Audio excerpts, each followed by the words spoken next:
At sabi mo, mamaya na yung mobile, tapos ang gawain. Praise God. So, asan yung mga Bibles natin? Taas sa mga Bibles. Praise God. Ang dami. Ang daming tao. Glory to God. So, maganda umaga sa inyo lahat. Praise God, live. Magandang umaga sa inyo, Japan Church. Magandang umaga sa inyo. At ang Dolores ay may sariling gawain na rin doon. God bless you. Magandang umaga sa inyo, God's Grace Church. Praise the Lord, no? So ito ay continuation ng pag-aaral sa the significance of baptism. Yan, no? The significance of baptism. Ngayon ay the biblical reasons for baptism in Jesus' name. Yan. Biblical reasons, no? Pinag-aralan natin last time, importance of the name, and then the significance of baptism. Ngayon naman ay biblical reasons, mga kadahilanan, kung bakit ka kinakailangan i-baptize in the name of Jesus Christ. Biblical reasons for baptism in Jesus' name. Number one, the Apostolic Church. Praise God, no? Pag sinabing Apostolic Church, mga kapatid, nagsimula yan, no? Doon sa Antioch, sa tinayo ni Lord ng church, doon nagsimula sa mga apostol. Yan, no? Hanggang sa atin. Kaya nga tayo ay tinatawag ng Apostolic Church. Yan, no? The Apostolic Church followed this formula exclusively, no? Maging sila Peter, sila Apostle Paul, lahat sila ng mga apostles, mga disciples, ang early church, praise God, no, ay nagbaptize in the name of Jesus. Basahin sa Acts 2:38. Yan. Kaya kahit anong aral natin, umiikot lang talaga dyan sa Bible, no? Hindi po lumalabas. Yan. Ano sabi dyan? Then Peter said. Yan, no? Si Peter nangangaral dito. Then Peter said unto them, repent and be baptized every one of you in the name of Jesus Christ for the remission of sins, and ye shall receive the gift of the Holy Ghost. No? Maging kay Apostle Peter, nagsimula mga kapatid, no? Ang baptism in the name of Jesus Christ. Buksan din natin sa Acts 8:16. Amen. Acts 8:16. Yan, sabi dyan, no? Acts 8:16. Ito na yung mga taga-Samaria, mga hinayuan ni Philip. Praise God. Sabi dyan, Acts 8:16, for as yet he was fallen upon none of them.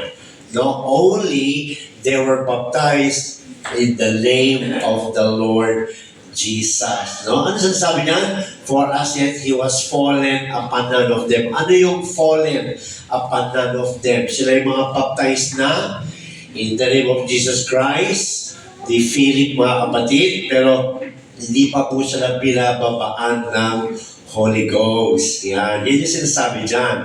For as yet he was fallen. Holy Ghost yan. Upon none of them. Suring none of them, yung mga Samaria na pinaptize ni Philip. No? Only they were baptized in the name of the Lord Jesus. Ito po yung verse, no? And as we read continually, ito yung verse na nagpapatunay na ang water baptism and the Holy Spirit baptism ay magkahiwalay. Kasi may mga nangangaral na ngayon na pag-baptize ka na daw sa tubig, meron ka na daw Holy Spirit. Wala po yun sa Bible. Tuloy natin sa 17, then laid they their hands on them and they received the Holy Ghost. Yan, no? So malinaw, sabi sa 16, for as yet he was fallen upon none of them, only they were baptized in the name of the Lord Jesus. So sila yung mga baptized na in the name of the Lord Jesus, pero wala pang Holy Ghost. At doon sila'y pinatungan na ng kamay. Di ba? Sabi sa Mark 16:17, no? Patungan nyo ng kamay, sabi ni Jesus, at sila ay magsasalita ng iba't ibang wika. No? At alam naman natin, ang pagsasalita ng iba't ibang wika ay sign na nakareceive ang tao ng Holy Ghost. Praise God. No? Kaya sabi sa 17, then lay they their hands on them and they receive the Holy Ghost. Yan, no? Kaya pagka gusto natin yung kapatid natin na makatanggap ng Holy Ghost, ano sabi dyan? Lay. Patungan. No? Huwag dibdiban. Kasi may mga ganun eh. Tanggapin mo Holy Ghost. Sige pa, papuri ka. Hindi ganun. Yung iba naman, pinapatungan ka, inuuga naman. Sige, tuloy mo, tuloy mo. Natapos ang gawain, ano sinasabi ng kapatiran, pasok na hilo. Paano hindi mahilo? Sinasabunutan mo na. Di ba? Follow God's instruction. Lay. Lay means ipatungan. Yan, no? Lay lang. Praise God, no? Hallelujah. Sabi niya, then lay they their hands on them and they receive the Holy Ghost. Yan, no? So, ganun na naman. Water baptism, no? And Holy Ghost. Number 3. Sabi pa dyan, no? Acts 10:48. Tignan natin. Acts 10:48. Ito naman si Cornelius. Praise God. Gentile, kalahin natin. And he commanded them to be baptized in the name of the Lord. Then prayed they him to tarry certain days. O, yan. Di ba? No? Si Peter, inutusan ng Diyos na pumunta kay Cornelius. Sino si Cornelius? Prayerful man. Tumutulong, mabait, good man, may faith kay God. Pero kailangan pa rin siyang i-baptize. In the name of the Lord. Yes, God. Ito yung taong nakareceive muna ng Holy Ghost. You see the difference in Samaria? Ang taga-Samaria, na-baptize muna sa tubig, then nakareceive ng Holy Ghost. Ito naman sa Acts 10:44-48 si Cornelius, no? Nauna sa kanila ang Holy Ghost. Pero binaptize pa rin in the name of the Lord Jesus. Why? Because it is a command. Hindi pwedeng putulin. Praise God, no? So sabi dyan, maging sa kay Cornelius. Basahin natin sa Acts 19:5. Acts 19:5. Ito naman yung baptism ni Apostle Paul. When they heard this, they were baptized in the name of the Lord Jesus. No? At talong tayo sa 22. Chapter 22 hanggang 16. Yan. 22 hanggang 16. Praise God. Acts 19:22. Sorry. Saan ba yun? Acts 22:16. Acts 22:16. Yan. And now, why tarriest thou? Arise and be baptized and wash away thy sins, calling on the name of the Lord. Ano pangalan ng Lord? Jesus, di ba, no? So, lahat ng water baptism in the Bible was done in the name of our Lord Jesus Christ. Praise God. So sabi niya mga kapatid, no? Hallelujah. Number 1 yun, no? Apostolic Church. Yan, no? Kaya tayo Apostolic Church dahil nagbabaptize tayo only in the name of the Lord Jesus Christ. Praise God. So number 2, baptism is a burial with Jesus Christ and none else. Yan, no? Ang baptism ay burial, no? Doon ka na nilibing. Di ba sabi sa Romans 6:23, for the wages of sin is death. No? Walang taong, no? Walang taong hindi makakaranas ng kamatayan, no? Lalo na yung papunta sa hell. Walang taong hindi makakaranas niyan. Praise God, no? Hallelujah. Pag tayo ay namatay, tayo ay nililibing, di ba? Bumibili pa nga ng mamahalin na casket. Di ba? Tapos nagbubutas pa ng nagbabayad ka pa ng lote. No? Bumibili ka pa ng lote. Praise God, no? Yung mayayaman, no? Yung lote, pinapatayo pa ng maliit na bahay at doon yung kabaong sa loob. No? Yung mga walang budget, lupa lang, no? Nililibig sa lupa, no? Burial. Ganon din tayo. Pag ang tao ay nabaptize in the name of Jesus Christ, kaya nga ang baptism ay English. Ang Greek word ng baptism is baptizo, na ibig sabihin to plunge or to dip. Yan, no? Ilubog. Yan, no? Kaya pag nabaptize, ang tao, doon na siya namatay sa kanyang kasalanan. Praise God. Kaya sabi niya, baptism is a burial with Jesus. Yun ang blessing, no? Nilibing ka na rin, namatay ka na rin sa iyong kasalanan, pero hindi ka namatay nag-iisa. Kasama mo si Lord Jesus nung ikaw ay binaptize, no? Dahil doon ka niya binayaran. Doon nag-take effect ang cross of Calvary. Kaya yung mga nangangaral na tanggapin mo lang si Lord Jesus sa panalangin bilang tagapagligtas, ay ligtas ka na, kulang yun. Kulang yun, no? Sabi sa Romans 10:9 hanggang 13, no? Maliligtas, hindi paligtas, maliligtas. Praise God. So sabi niya, no? Baptism is a burial with Jesus Christ and none else. Basa natin, Romans 6:4. Romans 6:4. Therefore, sabi dyan, we are buried with Him. Yan ang blessing sa water baptism. By baptism into death. Yan, no? Di ba? Si Lord Jesus Christ, alam ng salibutan na ang purpose ng cross of Calvary is the payment for our sins or atonement for our sins. Praise God. Ang maraming tao nangangaral, para daw mabayaran ka, tanggapin mo lang siya sa panalangin. Hindi. Kulang yun.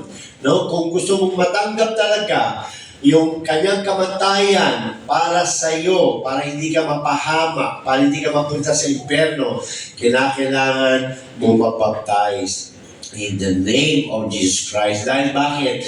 Dahil pag ikaw ay nabaptize in the name of Jesus Christ, no, yung kanyang kamatayan, doon nag-take effect sa'yo.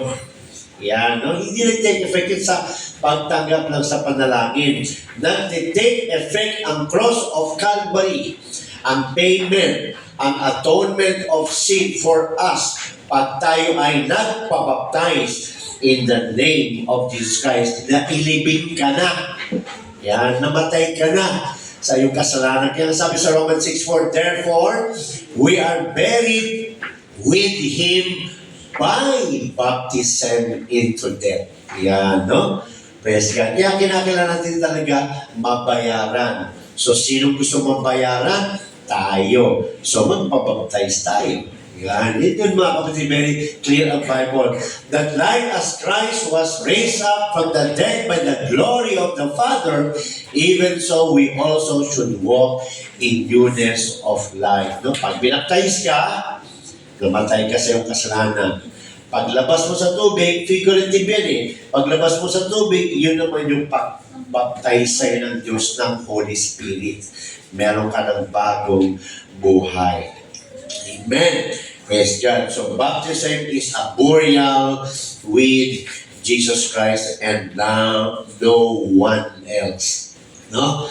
Kaya wala pong baptism in the name of the Father and of the Son and of the Holy Spirit, no? Na pinaptize ang mga apostles sa ganyang formula. Although yan ang utos, so dapat inuunawa ang utos.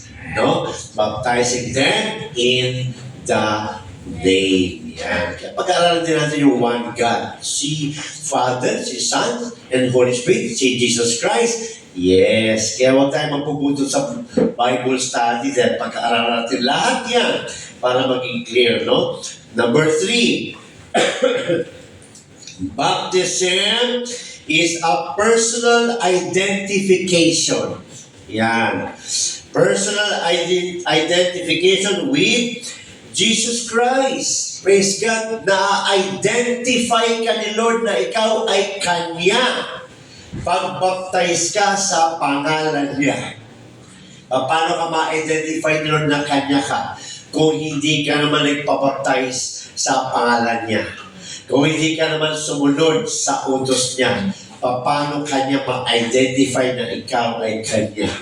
Paano mo makiklaim na siya ang Lord mo? Ano ba ibig sabihin ng Lord? No? Siya yung susundin mo. Pag siya yung Lord mo, ibig sabihin, pinapaintulutan mo na siya na umupo sa iyong puso, sa iyong buhay. Siya na yung Lord mo. Susunod ka na. Ngayon, kung siya yung Lord mo, dapat sumunod ka. Di ba? Di ba meron nga sa Bible nakalagay, Lord, Lord. Di ba? Nagpalayas kami ng mga demonyo sa iyong pangalan. Di ba? Ano sinabi Lord sa kanila? Lumayo kayo sa akin, hindi ko kayo kilala. Praise God. Di ba? Ano? May nagsabi sa akin yan, wala namang baptism in the name of the Lord Jesus nung time na yun. Yes. Pero nung time na yun, may water baptism na kay John the Baptist. Pag binasa natin ang Book of Mark, no? Chapter 1, pag tinuloy-tuloy nyo yun, ang baptism ni John the Baptist is also for the remission of sins. Praise God. Kaya nung time na yun, wala pang baptism in the name of the Lord Jesus Christ. Bakit? Dahil binigay yung Matthew 28:19, yung Acts 2:38, etc. after Christ's resurrection. But before Christ was crucified, there was already baptism of repentance sa pamagitan ni John the Baptist, which also remits sin. Doon sila hindi nagpabaptize. Yan, sa baptism ni John, hindi sila sumunod. Kaya kahit tawagin nila si Jesus na Lord, hindi sila kilala ni Lord. They are not identified that they are the Lord's. Intindihan natin mga kapatid? Kasi sabi dito, no? Baptism is a personal identification with Jesus Christ. Di ba may mga ID tayo? Sa school, may ID tayo ngayon dito sa sanlibutan. Di ba? Meron tayong national ID. Pag pinasa yung national ID mo, ito si Mr. Joe Thunder Ido. Di ba?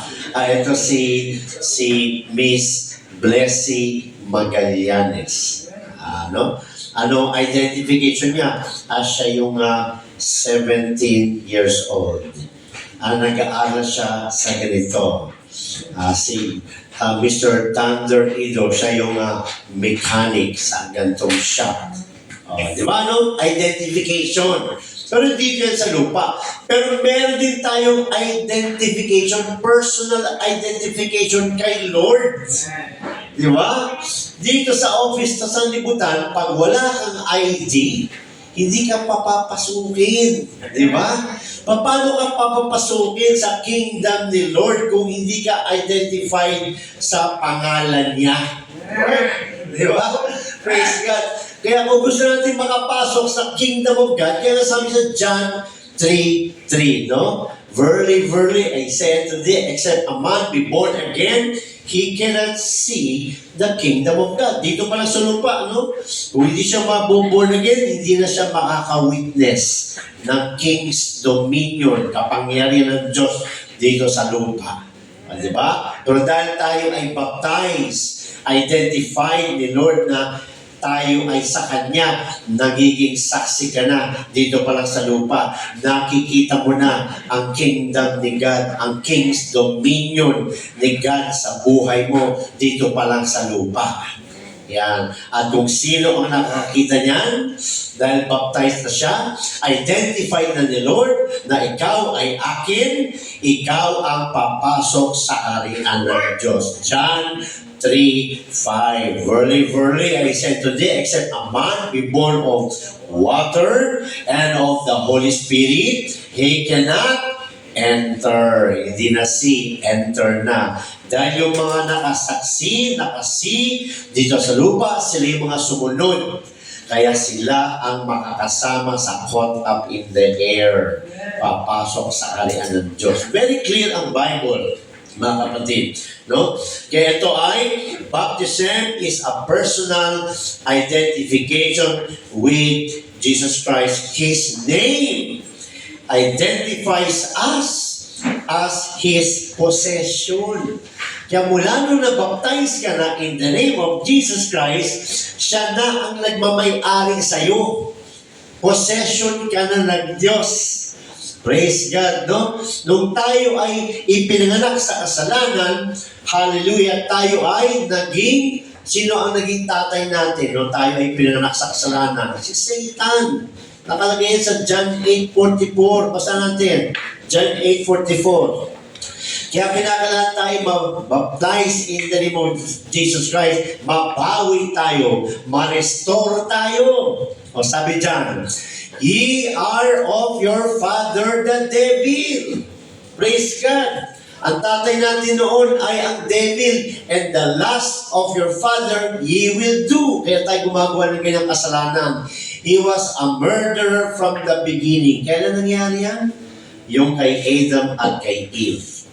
Murderer siya from the very beginning. Doon pa lang sa Garden of Eden, pumatay na siya. And abode not in truth. Sinungaling siya. Di ba? Sabi niya, hindi kayo mamatay. Sabi ni God, mamatay kayo. Sinungaling siya doon. Praise God. Because there is no truth in Him. Walang katotohanan sa Kanya. Pero nung ikaw ay nabaptize in the name of Jesus Christ, ikaw ay nakapanumbalik sa pag-aari ng Diyos. Yan, no? Kaya nung ikaw ay nabaptize in the name of Jesus Christ, that moment nagbago ang destinasyon ng iyong kaluluwa. Pero kung hindi ka baptized in the name of Jesus Christ, ang kaluluwa ng tao ay papunta sa kamatayan, which is the second death. Romans 6:23, for the wages of sin is death. Yan, no? Pero the good news is, but the gift of God, may gift siya. Ano yung gift? Acts 2:38, Holy Ghost. Ano yung Holy Ghost? Eternal life. But the gift of God is eternal life through Jesus Christ our Lord. Kaya dadaan ka kailangan kay Jesus Christ. Paano? Be baptized in the name of Jesus Christ. Receive the Holy Ghost. Doon na fulfill na sa iyo ang John 14:6. I am the way, the truth, and the life. No man cometh to the Father but by me. Yan. Kaya kailangan dumaan kay Jesus Christ para makapasok sa kanyang kaharian. Ganun kasimple mga kapatid.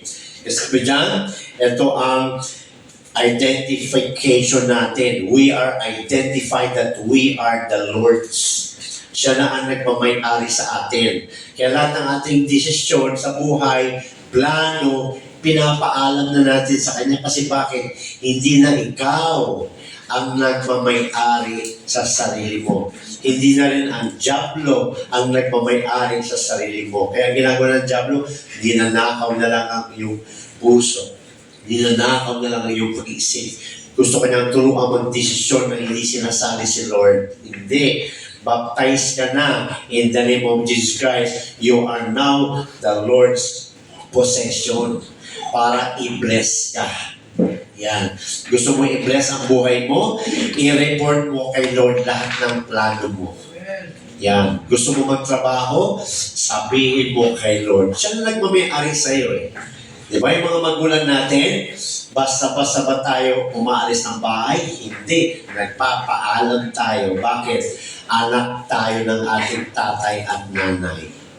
Di ba? Sinasabi nga ng tatay at nanay, hanggat nasa pader kita, ako ang masusunod. Di ba? Kaya ano ginagawa ng iba? Lumalabas sa pader. Tinatalon ang pader. Ha? Pader? Pader pala. Pader pala. Dami ko kasi nakita umakit sa pader. Pader ko rin naisip ko. Puder.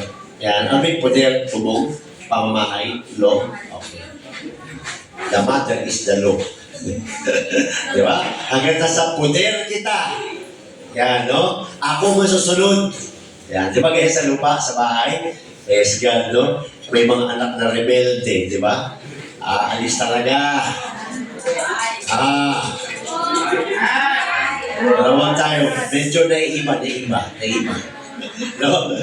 Tayo ay nasa poder na ng Diyos nung ikaw ay nabaptize in the name of Jesus Christ. No? Kaya huwag na natin talunin yung pader. Isa kasi sabi doon na, wag. Ang gagawin ng anak ng Diyos, pipilitin pa rin niya. Ano ang dulo? Iyak. Mali. Di ba? Bakit? Pag-aari ka na ni Lord na nabaptize ka eh. Magpaalam ka na mula ngayon. I-check mo na yung instruction niya, anong ayaw niya at gusto niya. Ito na, may manual na ikaw. Bakit? Pag-aari ka na ni Lord. So, maging excited ka, basahin dito dahil ikaw ay pag-aari na niya. Ito na yung manual instruction mo dahil ikaw ay kanya na. Anak, gusto ko ganito ka. Anak, gusto ko, hindi mo na ginagawa to. Yan na yung manual natin. Minsan, iisip natin, Word of God lang eh. Yes, this is the Word of God, pero this is the Word of God for you. Bakit? Instruction niya ito para sa'yo. Bakit? Pag-aari ka na niya. Instruction nito sa mga tao para maging pag-aari niya. Instruction nito sa mga tao para lahat makasama ulit siya, makasama siya sa kanyang tarian. Yan, no? Praise God. Kaya, pag ikaw ay baptized, identified ka na ikaw ay Kanya. Di ba? Tanda natin yan. Pag lumabas tayo, pagising natin, ano mga plano mo? Oops, sandali lang. Meron akong tatay. Yan, meron akong tatay. Tatay ko mayaman. Tatay ko makapangyarihan. Di ba? Report mo na ako in the morning. Lord, good morning. Di ba? Lord, anong plano mo today? Protektan mo ko, Lord. Lord, iharangan mo, hindi mo plano para sa akin. Bakit? Possession ka na ni Lord. Lord, magkakalis na ako. I-direct mo ko, Lord, kung saan ako mag-aaral na hindi ako mapapasama, Lord, ha? Di ba, no? Lord, matrikol ako, ikaw bahala. Di ba? Possession ka na ni Lord. Di ba? Pag possession ka na ni Lord, hindi ka niya pababayaan. Ano sabi sa Hebrews 13:5? Basa natin. Hebrews 13:5. Hawakan natin yan. Sinabi yan ni Lord, Hebrews 13:5. No? Sabi dyan, let your conversation be without covetousness. Yan, no? Yung ating mga isip. Yan. Kaya wala na dun sa pag-iinggit o pagiging greediness, covetousness, no? And be content with such things as you have. Makontento ka kung ano meron ka. Bakit? Ang Diyos mo, ang tatay mo, na kaya nang ibigay sa iyo ang lahat. Kaya kung anong binigay niya sa iyo, makontento ka. Bakit? Diyos mo siya, tatay mo siya, makapangyarihan siya, mata mo siya hanggang bukas na hindi mo pa nakikita. Alam niya ang dapat lang sa iyo. Alam niya kung hindi niya binigay sa iyo hinihingi mo, makontento ka dahil protected ka. Yan, no? Sabi niya, for He had said, I will never leave thee nor forsake thee. Dahil hindi ka niya iiwan, hindi ka niya tataligdan. Di ba? So, possession ka ni Lord. Possession tayo ni Lord. No? Taas natin ang kamay. Di ba? Sabi natin, Lord, thank you. Ikaw na pala nang pumayari sa akin. Di ba? Yan isipin natin. Pag-aari na pala ako ni Lord. Ganun ako ka-protected. Ganun ako ka-bless. Ganun ako ka-rich. Di ba? Magpe-pray ka lang, no? Nag-a-answer si Lord. Praise God. Kaya maganda yung testimony kanina. This Sister Sam, no? Hindi ka dapat mag-alala dahil si Sister Sam, anak ng Diyos, possession siya ng Diyos, nanay niya, kapatid niya, buong pamilya niya, dahil baptize sila lahat, may Holy Ghost pa, bakit sila mag-alala? Possession sila ng Diyos. Kaya walang dapat alalahanin. Ganon din sa ating lahat. Kasi sabi dyan, hallelujah, baptism is a personal identification with Jesus Christ. His name identifies us as His possession. Yan. Romans 6:3. Sa atin, Romans 6:3. Know ye not that so many of us as were baptized into Jesus Christ were baptized into His death. Yan, no? Pag nabaptize ka, may tatak ka, identified kang bayad. Yan, no? Di ba sabi ko sa Bible, He bought us for a price. Paano? By His precious blood. Kaya pag nagpabaptize ka, in the name of Jesus Christ, alam ng Diyos ang bayad. Alam ng Diyos ang binili niya. Alam ng Diyos kung sino yung mga binayaran niya. Kahit sabihin mo pa ng 1,000 beses na anak ka ng Diyos, kung hindi ka baptized, I'm sorry to say, it is written, no? Memory verse kanina ng ating kapatid. Praise God. Si Brother Thunder, di ba? Romans 8:9. Kung wala sa'yo ang Espiritu ng Diyos, hindi ka sa Kanya. Yan ang narinig ko nung wala akong Holy Ghost. Nung narinig ko yan, nag-strive talaga akong makareceive ng Holy Ghost. Hindi mo sabihin sa inyo, kung wala kang Espiritu ng Panginoon sa Kristo, hindi ka sa Kanya. Kaya ka? Hindi ka sa Kanya, hindi ko papayag. Kaya kung wala kang Holy Spirit, mamaya, strive mo. Bakit? Hindi yan hinihingi. Kasi binigay na yan, matagal na. Promise yan. Kaya huwag kang magkakandarapang humingi. No? Manampalataya ka. Paano yun? Maging excited ka sa pagtanggap ng Holy Ghost dahil may regalo siya ibibigay sa'yo mamaya. Gift yan eh, di ba? Hindi naman sigad na ganito. Give ko sa ito. Hindi. Bibigay sa Diyos. Matagal lang inaabot. Nakaganyan yan. Nakaabot na yan. Kanina pa. Yan. No? Paano yung bababa? Andito na yan sa baba.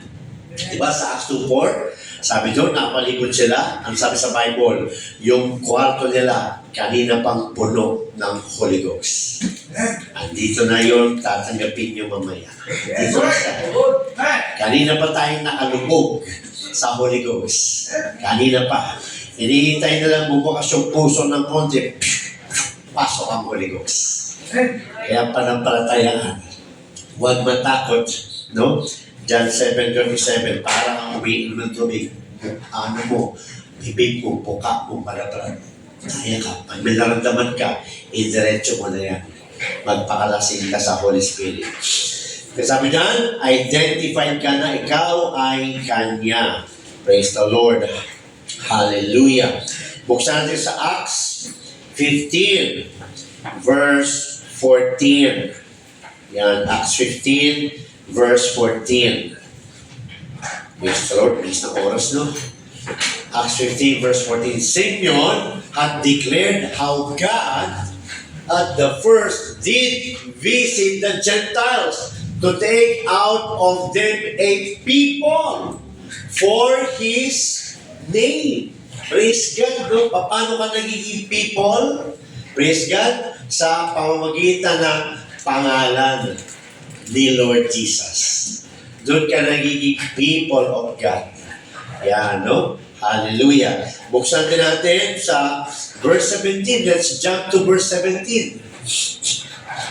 That the residue of men might seek after the Lord, and all the Gentiles upon whom my name is called, said the Lord, who doeth all these things. Kung tatawag ka sa pangalan niya, gagawin ka niyang people. Amen. Hallelujah. Kaya tayo ay identified na sa Kanya. Kaya huwag natin kalimutan na possession ka ng Diyos. Possession ka ni Lord Jesus Christ. Hindi ikaw ang nagmamayari sa iyong sarili. Hindi ikaw. Kaya tinuturuan niya tayo manampalataya. Praise God. Alam niyo kung bakit minsan nagkakaroon tayo ng trouble sa faith. Kasi minsan nakakalimutan natin na pag-aari ka na niya. Kaya tinuturuan ka niyang manampalataya dahil gusto niyang pakita sa iyo na sa lahat ng sitwasyon, siya ang bahala dahil ikaw ay sa Kanya na. Kaya lang nadidelay ang blessing, kaya lang nagkakaproblema kasi minsan sinasarili natin yung desisyon. Hindi natin binibigay sa Kanya. hindi natin tinitiwala sa Kanya. O, di ba? Kaya, i-claim mo. Baptize ka na in Jesus Christ's name. May Holy Ghost ka na. I-claim mo. Praise God, ang mga promises niya. Dahil ikaw ay sa Kanya na. O, di ba? Ikaw ay sa Kanya na. Kaya huwag kang matakot. Di ba? Huwag kang matakot. Sunod lang. Dahil sabi niya, hindi ka niya iiwan. Hindi ka niya tatalikdan. Praise God. Number 4, baptism is for the remission of sins. Yan, no? Remission means remitted na yung kasalanan. Ano yun? Erase. Borado. Wala na. Hindi inaalala ni Lord ang past sins mo. Yan. Hindi inaalala ni Lord ang dati mong nature as a sinner, hindi na.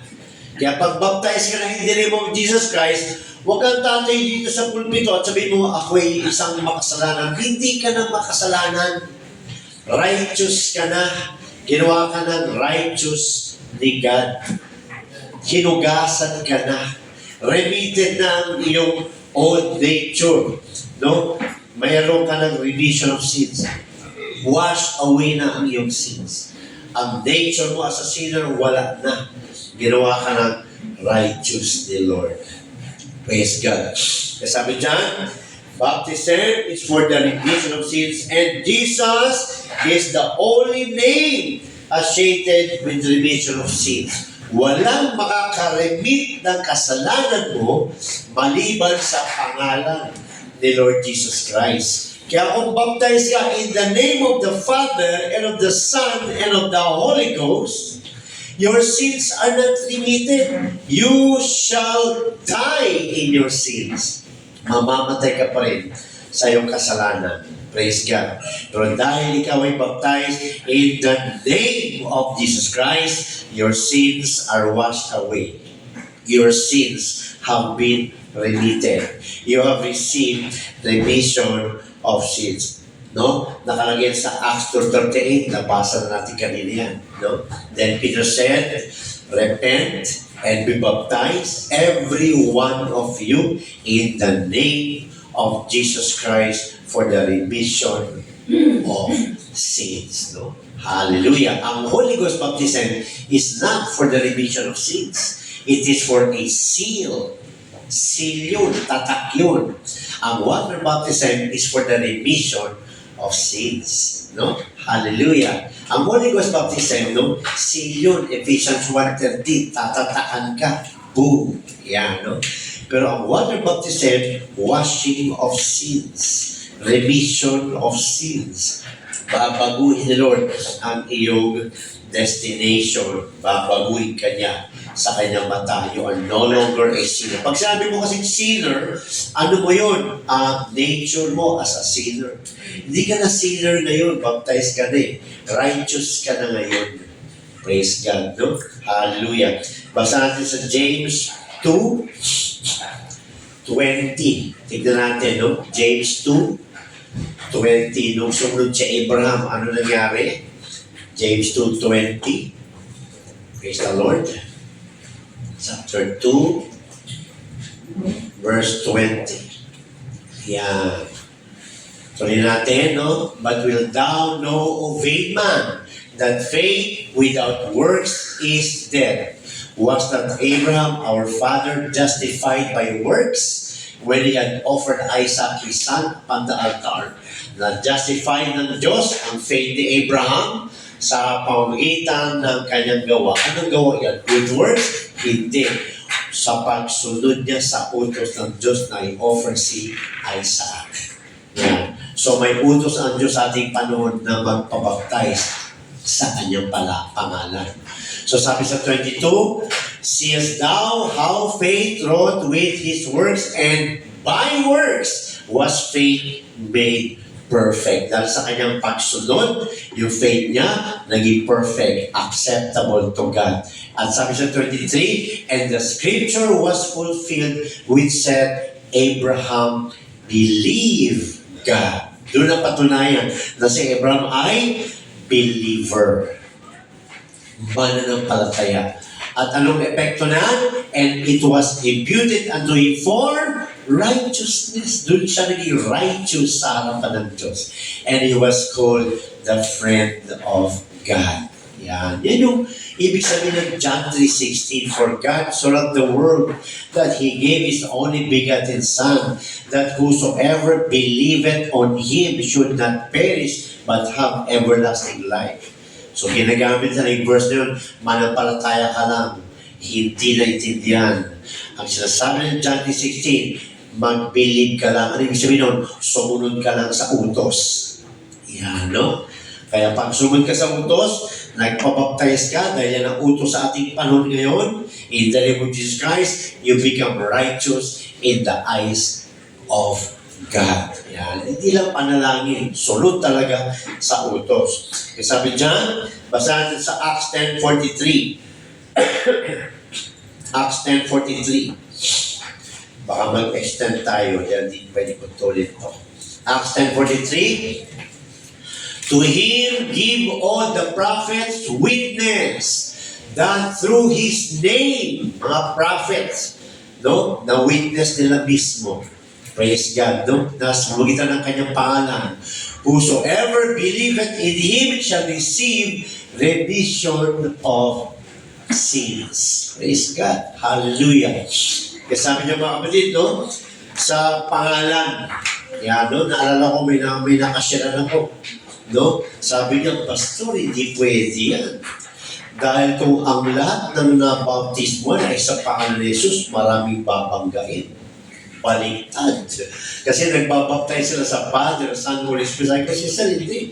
Pag nagbaptize tayo in the name of the Father, and of the Son, and of the Holy Spirit, maraming babanggain. Bakit? Lahat ng nabaptize sa Bible mula sa apostles hanggang ngayon, buong cover ng Bible ay lahat in the name of Jesus Christ. Babanggain niya lahat yun. Praise God. Kaya pag ikaw ay baptized in the name of Jesus Christ, you are in the right track. Wala kang babanggiin. You are the exact continuation of the apostles' doctrine. Praise God. Hallelujah. Actually, nasa Google yan mga kapatid, no? You can type it, no? When was water baptism changed? Nasa Bible yan, pinilitan yung Jesus Christ name ng Father, Son, Holy Spirit. Praise God, no? Hallelujah. Kaya kinakailan talaga, mabaptize tayo in the name of Jesus Christ. Number 5, the name of Jesus represents all the power and authority of God and makes it available to us. Yan, no? Yung pangalan Jesus Christ, no, nagre-represent ng buong kapangyarihan ng Diyos at nagiging available yung kapangyarihan niyan para sa iyo. Kaya pag nagre-rebuke tayo, in the name of Jesus Christ. Pag nagpe-pray tayo, in the name of Jesus Christ. Di ba? Pag may request ka, pag nagpa-fasting ka, whatsoever, all done in the name of Jesus Christ. Dahil nandyan ang buong kapangyarihan ng Diyos sa pangalan na yan. Dahil pangalan niya yan, no? John 17:6, I have manifested thy name unto the men that thou gavest me. Yan, no? Hallelujah. Ang dala-dala ni Kristo na pangalan ay pangalan ng Diyos. John 17:6. Amen. Sabi dyan, Matthew 28:18. Basahin natin. Matthew 28:18. Hallelujah. Sabi dyan, and Jesus came and spake unto them, saying, all power is given unto me in heaven and in earth. Ito yung first na nakipagtagpo si Lord Jesus Christ sa kanyang mga apostle sa Mount Galilee after He rose from the dead. Yeah. Dito na sa nag-utos ng Matthew 28:19. Go ye therefore, teach all nations, baptizing them in the name of the Father, and of the Son, and of the Holy Ghost. There is a utos. Yung mga tao naman ngayon, hindi naintindihan, madaling nagbabaptize sa Father, Son, Holy Spirit. Hindi mo na inaral ang Bible. No? Dahil pagdating sa Lucas 24:44-47, no? Sa pangalan niya na pala. Yun yung pangalawang meeting, mga kapatid. Hallelujah. Hallelujah. Kaya sabi dyan mga kapatid, the name of Jesus represents all the power and authority of God and makes it available to us. Buksan natin sa John 14:14. John 14:14. Kaya kung may marker ka, sulatan mo, kulayan mo ang mga verses na yan. John 14:14. If you shall ask anything in my name, I will do it. Oh, very clear, no? Pwede ka bang magpanalangin, Lord, kailangan ko ito. Paano mo hihingin yun? Sabi nga nila, if you ask anything in my name. That's why we need to know the name of the Lord. Praise God. Hallelujah. The name, number 5, the name of Adem. Tama na pala yun. Acts 3:6. Basahan natin, Acts 3:6. Meron pa palang verse. Acts 3:6. Then Peter said, silver and gold have I none, but such as I have give I thee, in the name of Jesus Christ of Nazareth, rise up and walk. Nakalakad yung matagal ng pilay, no, pagpagit niya sa name ni Lord Jesus Christ. Bakit? All power, no, nagre-represent yung name ni Lord Jesus Christ. Praise God. Hallelujah. Acts 3:16. Jump tayo sa verse 16. Amen. Sabi dyan, and His name through faith in His name. Amen.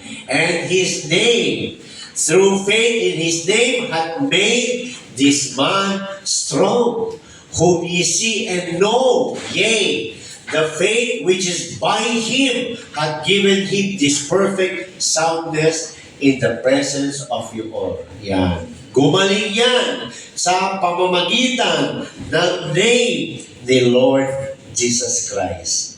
Praise God. Kaya ikaw ay baptized in the name of Jesus Christ, makapangyarihan ang anak ng Diyos. Dahil pinagkaloob sa iyo ang makapangyarihang pangalan na yan. Number 6, hallelujah. Everything we do in word or deed should be done in the name of Jesus. Colossians 3:17. Colossians 3:17. Yeah. And whatsoever ye do in word or deed, do all. Hindi sabing do some, do few. No. Do all in the name of the Lord Jesus, giving thanks to God and the Father by Him. Amen. Kaya may plano ka. Hallelujah. Sabihin mo, in the name of Jesus, Lord, guide my plans. Yan, no? At mapapansin mo, bisan may harap. Bakit? Yun ang hiningi mo eh. Pinag-pray mo na eh, no? Hindi porket ginamit mo yung pangalan ni Lord, expectation mo, smooth ka agad. Hindi. Bisan ayaw ni Lord. No? Kaya maging masaya ka. Kaya pag nag-pray ka, in the name of the Lord, you both have blessing and you both have protection. Yan ang prayer ni Jabez. Ang prayer ni Jabez, Lord, palawakin mo ang ministry ko. Pero Lord, pag pinalawak mo ministry ko, protektahan mo din ako. Wise prayer. Bisan hingi tayo ng blessing, hindi tayo humihingi ng protection. Bakit? Pag bless ka ni God, galit ang jablo. Kaya kailangan mo rin ng protection. Yan. Diba? Praise God, no? Sabi niya, do all in the name of the Lord Jesus, no? Colossians 3:17. Baptism is both word and deed. Yan, no? Kaya pag nagbabaptize tayo, in the name of Jesus. Pag nagpipray tayo, in the name of Jesus. Pag may gagawin tayo, in the name of Jesus. Pag may plano ka, in the name of Jesus. Pag nagpray ka, in the name of Jesus. Protektado ka. Next, Jesus is the highest name known to mankind, and every knee shall bow to that name. Praise God. Lahat ng tuhod, luluhod sa name na yan. Praise God, no? Philippians 2, 9 to 11. Philippians 2, 9 to 11. Wherefore, God also hath highly exalted him and given him a name which is above every name. Ang sabi dyan, wherefore God also hath highly exalted him. Sino yung him dyan? Si Christ. In-exalt ng Diyos si Christ. Paano? And given him a name which is above every name. Ang pangalan ng Diyos, binigay niya sa kanyang bugtong na anak. Bakit? Siya yun eh. Kaya nga sabi sa John 17:6, no, ang pangalan mo na binigay mo sa akin. Kaya nanalangin siya bilang sa anak. Hallelujah! Praise God! Verse 10, that at the name of Jesus, every knee should bow on things in heaven, and things in earth, and things under earth. Ano ang nilalaman ng heaven? Andun din ang Diyos. Ang Diyos lulod sa name ni Jesus? Hindi. Siya yun. Kaya lahat ng nasa langit, lahat ng nasa lupa, luluhod sa ating Panginoon Jesus. Bakit? Siya yun. Di ba? 1 Timothy 3:16, God was manifest in the flesh. O di ba? John 1:1, in the beginning was the Word, and the Word was with God, and the Word was God. John 1:14, and the Word was made flesh. Di ba? Kaya sabi sa 1 Timothy 3:16, no? God was manifest in the flesh.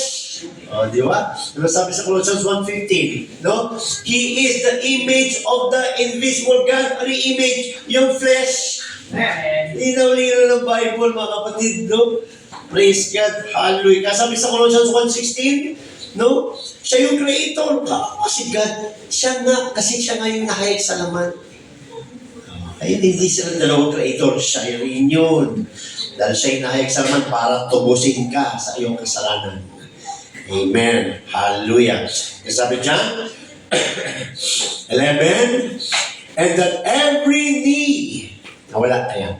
And that every knee, sabi dyan, every tongue pala, and that every tongue should confess that Jesus Christ is Lord, to the glory of God the Father. Kaya nga sabi ni Jesus Christ, no, if ye believe not that I am He, kung hindi kayo maniwala na ako'y siya nga, mamamatay kayo sa inyong kasalanan. Praise God. Very direct na nga, no? Kaya nga, naiintindihan talaga ng mga Pharisees yun. Hindi ka namin gustong batuhin dahil sa iyong ginagawang mabuti. Gusto aming batuhin dahil sinasabi mong ikaw yung Diyos. Naunuan yung mga Pharisees. Di ba? Mas malinaw pa sa kanila eh. Sa ating panahon, hindi. Lalong pinalabo. Di ba? Mga Pariseo nga, naiintindihan, nakilala nga siya eh. Naniniwala na sabi niya, di ka namin gusto kong batuhin dahil sa ginagawa mong mabuti. Gusto ka namin batuhin dahil sa sinasabi mong ikaw ang Diyos, na ikaw ang Lord. Praise God. Hallelujah. Kaya sabi niya mga kapatid, 8, baptism is part of our salvation. Sabi nila, hindi. Sabi nila, church membership lang daw. Hindi yan totoo. No? Baptism is part of our salvation. Hallelujah. Jesus is the only saving name. Wala nang iba. Acts 2:21. Basa natin, Acts 2:21. Sabi dyan, markaan nyo yung mga Bibles. And it shall come to pass that whosoever shall call on the name of the Lord shall be saved. Maliligtas ka pag tumawag ka sa pangalan ni Lord. Ano pangalan ni Lord? Jesus Christ. Okay? Pag tumawag ka, ano expect ni Lord? Susunod ka sa water baptism. Praise the Lord. Hallelujah. At sabi dyan, Acts 4:12. Yan. Acts 4:12. Sabi niya sa Acts 4:12, neither is there salvation in any other, for there is none other name under heaven given among men whereby we must be saved. Wala na pong kaligtasan sa ibang pangalan. Kaya maraming ginagawa ang jablo ngayon, no? Kung ano-ano mga pangalan na ginagamit para iligtas ang tao. No, that's a lie. We believe only in the Bible, only in the name of Jesus Christ. We are to be saved.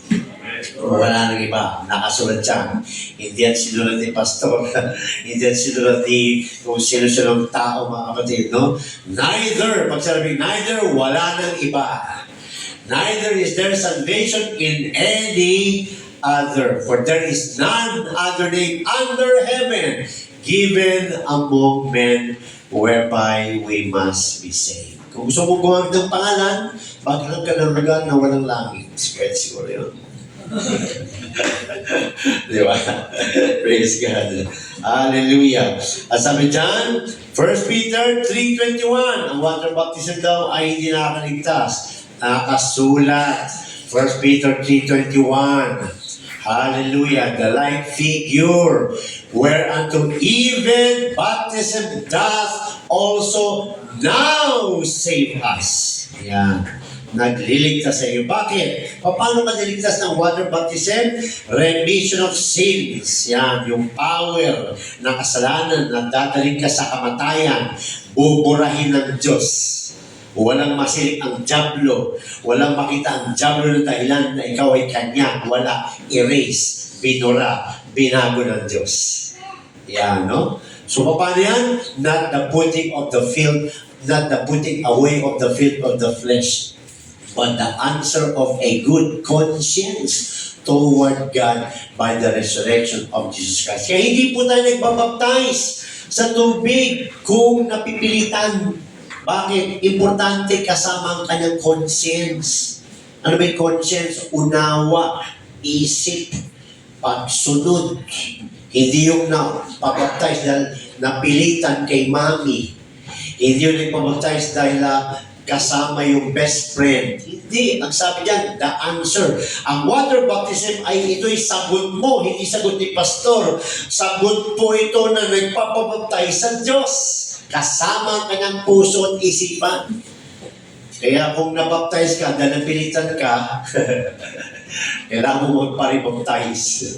Kailangan mo magpabaptize na naunawaan mo talaga kung bakit ka nagpabaptize.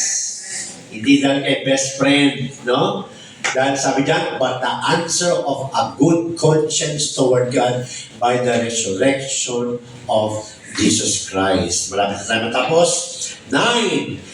Baptism is the outward act. Yan, no? Outward act ito. Outward act, praise God, of an inward confession. Kaya nga, conscience, no? Nilabas mo sa action, sa outward action mo, yung iyong inner na desisyon. Kaya pag nag-babaptize tayo, no? Bago nag-babaptize, nag-aaral. Inaaral. Ba't ka kailangan mag-baptize? Kasi ganito kalagayan mo kasi sis. Brad, pag di ka nag-baptize, pero dahil ang Diyos mahabagin, binayaran ka niya, pero gusto niya tanggapin mo. Kailangan ipinapaunawa. Yan, no? Kasi sabi dyan, praise God, hallelujah. Sabi dyan, baptism is the outward act of an inward confession. Yan, no? So, ano sabi sa Romans 10:9? Basta natin, Romans 10:9. Eh, hindi tama na ito, okay na. No? Sabi dyan, Romans 10:9, that if thou shalt confess, yan, prayer yan eh, with thy mouth the Lord Jesus, and shall believe in thine heart that God hath raised him from the dead, thou shall be saved. Hindi ka maligtas dyan. Maligtas ka pa lang. Bakit? Nag-confess ka pa lang. Ang baptism is an outward act. So after mo mag-confess, after mo mag-pray, God is expecting to see an outward action. Ano yun? Obedience. Water baptism. So sa water baptism, nakikita ng Diyos ang iyong inner confession, inner response sa kanyang calling. Yan. Kaya water baptism is an outward, no, act of an inward confession, signifying the acceptance of Jesus as our Lord and Savior. Basta natin, Acts 8:12. Acts 8:12. Ito na naman, no? yung mga taga-Samaria. Sabi dyan, but when they believe, Philip, ano sabi dyan? Believe. Past tense with ed. Si Philip kasi ang naghayo sa Samaria. But when they believe Philip preaching the things concerning the kingdom of God and the name of the Lord Jesus Christ, they were baptized with ed, both men and women. No? Kaya nag-uumpisa ang water baptism sa teaching, sharing. Naunawaan, nagpapabaptize. Yan, no? Nung naniwala sila sa teaching, preaching ni Philip, praise God, nagpabaptize ang mga taga-Samaria. Hindi lang isa yan, no? Marami yan sila. Praise God. Kaya outward, no, of inward confession ang water baptism. Kaya hindi po enough yung tatanggapin lang si Lord, no? Nag-pray ka, Lord, naniniwala ako na binayaran mo ako. Naniniwala ako, Lord, na namatay ka sa cross of Calvary para sa aking kasalanan. Naniniwala ako, Lord, na yung cross of Calvary, Lord, ay payment, atonement for our sins. Tinatanggap kita bilang aking tagabalitas. Good! That's the first step. Pero after that, God is waiting for your outward action of your inside confession. Tapos ayaw mo magpapaptize. Wala rin. Wala rin magagawang panalangin. Praise God. Hallelujah. Kinakailangan ng outward. Praise God. Outward act of an inward confession. No? Basta natin Acts 8:37. Acts 8:37. At sabi dyan, hallelujah. And Philip said, if thou believest, naniwala ka? Yes. With all thine heart. O, di ba kanina sa Romans 10:9, if thy believe, if thy confess with all thine heart. O, yun sabi ni Philip. No? And Philip said, if thou believest with all thine heart, thou mayest. Kung talaga naniwala ka, kung puso mo, pwede. And he answered and said, I believe that Jesus Christ is the Son of God. No? Hallelujah.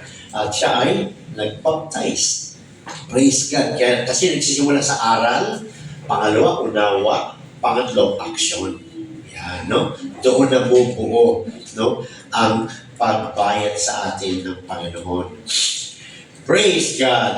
Number 10, baptism in Jesus Christ's name signifies belief that the fullness of the Godhead is in Jesus Christ. No? Colossians 2:9. Colossians 2:9. Sabi dyan mga kapatid, hallelujah.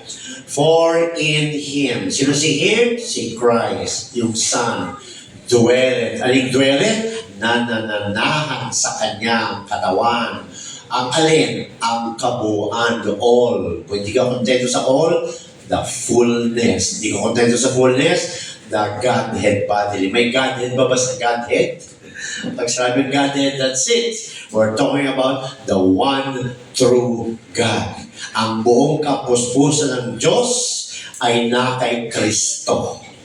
Yan, no? Praise. Kaya 1 Timothy 16 na naman. God was manifest in the flesh. Seen of angels. Yan. Praise God. Hallelujah. Baptism, 11, baptism in the name of Jesus Christ demonstrates reverence. Ano yung reverence? Respect. Pag ikaw ay hindi tumanggap sa water baptism in the name of Jesus Christ, but nagpabaptize ka in the name of the Father and of the Son and of the Holy Ghost, you disrespect God. Bakit? Ayaw mong tanggapin yung pangalan niya. You disrespect the Lord.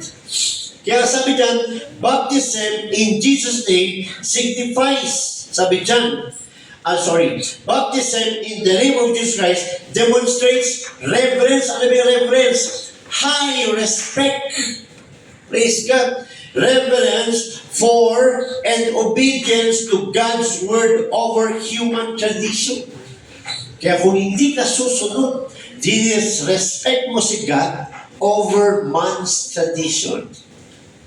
Kaya napakalagay niyan mga kapatid, no?